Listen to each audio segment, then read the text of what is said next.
Bedah buku novel cinta bersemi di seberang tembok Part 1, karya Bagen. Sebelumnya, Mimin buka sedikit hal-hal yang perlu diketahui perihal novel ini. Cinta bersemi di seberang tembok adalah novel fiksi, karya Bagen, yang diterbitkan oleh Balai Pustaka pada tahun 1993. Bertemakan pembauran dan kisah cinta di Sumatera Utara. Cerita ini menyoroti konflik batin Yusuf yang awalnya dendam pada warga Tionghoa. Namun akhirnya menemukan cinta salah satu gadis Tionghoa. Hal tersebut mengubah beberapa hal pandangan Yusuf. Oleh karenanya Yusuf dilema. Novel Cinta Bersemi di Seberang Tembok tahun 1981 adalah salah satu novel yang menggarap tema asimilasi. Kisahnya dibangun dari percintaan antara Yusuf dan Ko Leon Min. Yusuf bertemu dengan Leon Min. Secara tidak sengaja, Yusuf yang terluka karena menolong ayah Leon Min yang mengalami perampokan harus dirawat di rumah sakit. Leon Min menunggu Yusuf yang sedang dirawat di rumah sakit. Sebenarnya Yusuf sangat membenci orang Tionghoa karena pada saat dia dan keluarganya mengungsi karena Belanda menyerang Pematang Siantar di tahun 1947, keluarga Yusuf dianiaya oleh Powan Tui, Laskar Tionghoa yang mendukung Belanda. Ayahnya dipukul, barang-barangnya dirusak, gubuk di mana mereka bernaung dibakar. Namun karena sikap dan perilaku Leon Min yang penuh perhatian kepadanya, Yusuf pun jatuh cinta. Tentunya percintaan ini tidaklah mulus. Yusuf mendapat tentangan dari sang ibu, sedang Leon Min ditentang keluarga besarnya. Apalagi Leon Min udah dijodohkan dengan pemuda kaya dari etnis Tionghoa. Bagaimana kelanjutannya? Boleh dong yang belum subscribe, tolong subscribe, like, komen, dan share video ini. Siapa tahu bermanfaat. Mimin ucapkan terima kasih. Semoga kita semua masuk surga. Amin.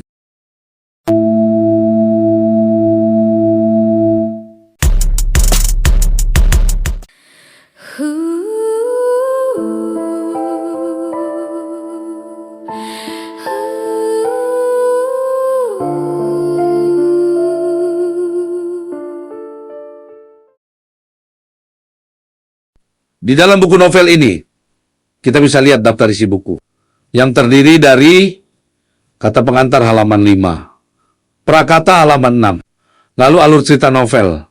Pertama dipukul Powan Tui halaman 9, kedua ketegangan di sekolah halaman 15, ketiga bertemu dengan Cheng Bai halaman 24, keempat ketimpa bala halaman 31, kelima musim berbunga halaman 41, keenam nyaris terjerumus halaman 51, ketujuh guru muda halaman 62, kedelapan pro dan kontra halaman 73, kesembilan Leon Min menghilang halaman 84, kesepuluh aksi rasialis halaman ke-95, ke-11 Yusuf diculik halaman 107, ke-12 hidup di ibu kota, ke-13 kalau jodoh, ke-15 rukun kembali.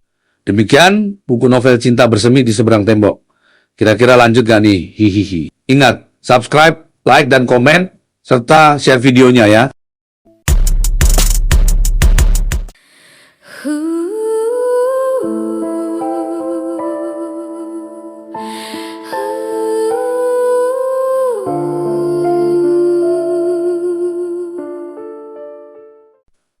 Pertama dipukul Powan Tui.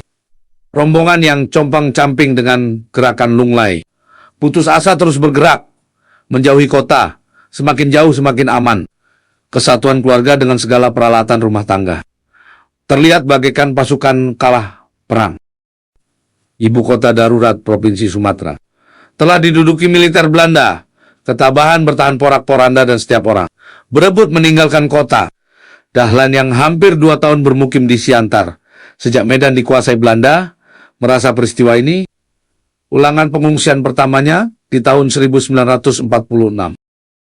Meski sudah memiliki pengalaman dari pengungsiannya dahulu, Baginya peristiwa kali ini tidak jelas tempat yang dituju. Yang pasti hanya satu, secepatnya menjauhi kota.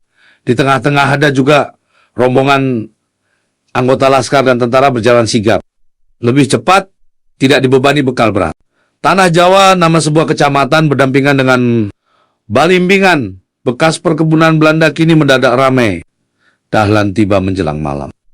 Walau termasuk rombongan pertama, keluarganya tidak kebagian tempat lagi dalam kota kecil ini. Ada yang menasihati agar ia mencari gubuk petani yang kosong. Di ladang luar kota, Dahlan pun segera menuju ke arah tempat asal. Sewaktu melintasi perkebunan Balimbingan, ia sempat melihat gubuk persis di batas perkebunan. Gubuk itulah yang dituju.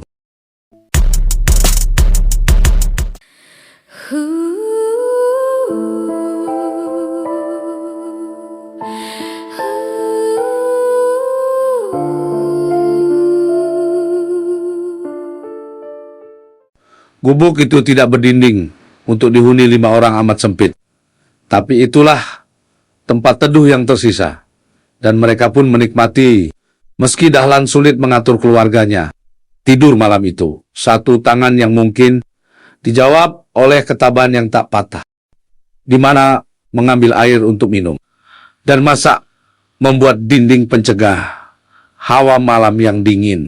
Yusuf putra sulungnya pergi ke anak sungai yang tadi mereka lalui. Dahlan memasang dinding darurat dengan pembungkus kain.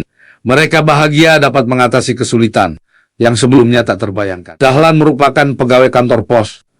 Dia merasa wajib lapor pada instansi yang ada di tanah Jawa. Paginya Dahlan melapor.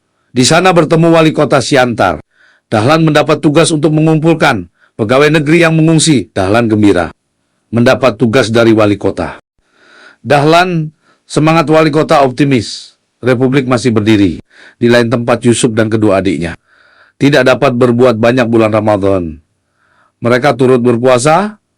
Yusuf dengan sepedanya berencana ingin melihat situasi. Siapa tahu sudah bisa pulang ke kota Siantar yang dikuasai Belanda. Dengan disinggungnya bulan Ramadan, Mimin juga ingin ucapkan selamat menjalankan ibadah puasa di bulan Ramadan. Demikian dahulu cerita novel ini. Yang pasti masih panjang. Jadi tolong support Mimin. Lanjut part 2 ya. Subscribe, like, comment, and share. Terima kasih.